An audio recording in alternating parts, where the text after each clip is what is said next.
For quite a few decades, many new businesses were founded and were able to thrive. The landscape under which they were able to do this was relatively stable, but that started changing in the 90s. From the 56K modem to broadband within a few years meant that the internet was just about everywhere, connecting people and businesses across time and space. The digital era dissolved borders, making the world become smaller and smaller every day. And yes, you've heard all this before, no doubt.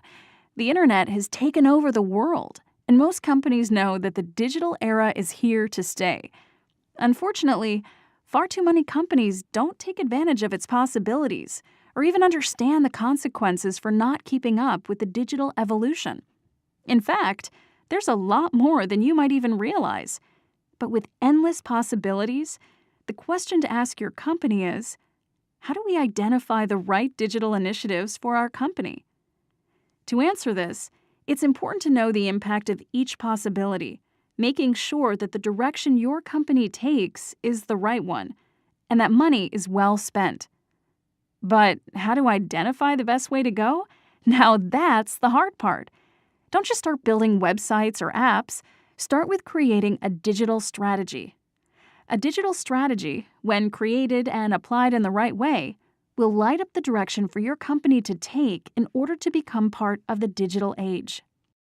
Basically, a digital strategy consists of 4 phases: set a vision, stop and think, create a business case, prioritize. Let's go through the steps one by one. Start with establishing a digital vision for the company.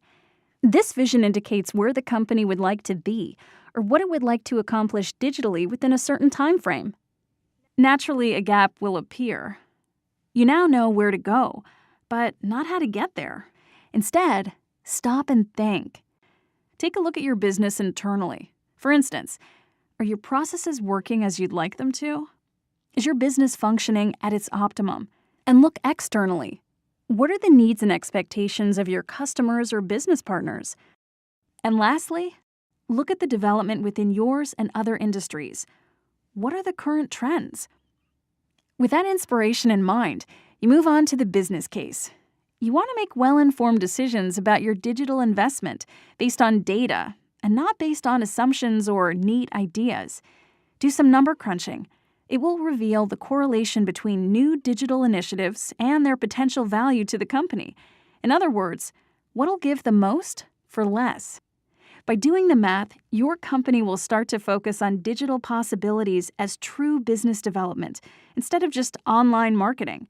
You'll only apply initiatives that stand a chance of making an impact, financially or brand-wise. It's important for the company to think holistically. Even though it requires more work in terms of research and analysis, the outcome will be worth it in the end. Digital concepts that take both internal and external factors into account will provide most value. Now it's time to act, and based on the knowledge of budgets and opportunities, the initiatives must be prioritized, and that's fairly simple. Put the easiest and smallest projects at the top.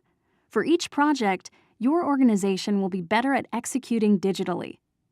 Now you know where to start to narrow the gap between your company and its digital vision. And so, digital strategy is not about investing lots of money in the company online media budget. It's an inseparable part of the company's core fundamentals. Not just moving your company forward, but making it truly part of the digital era.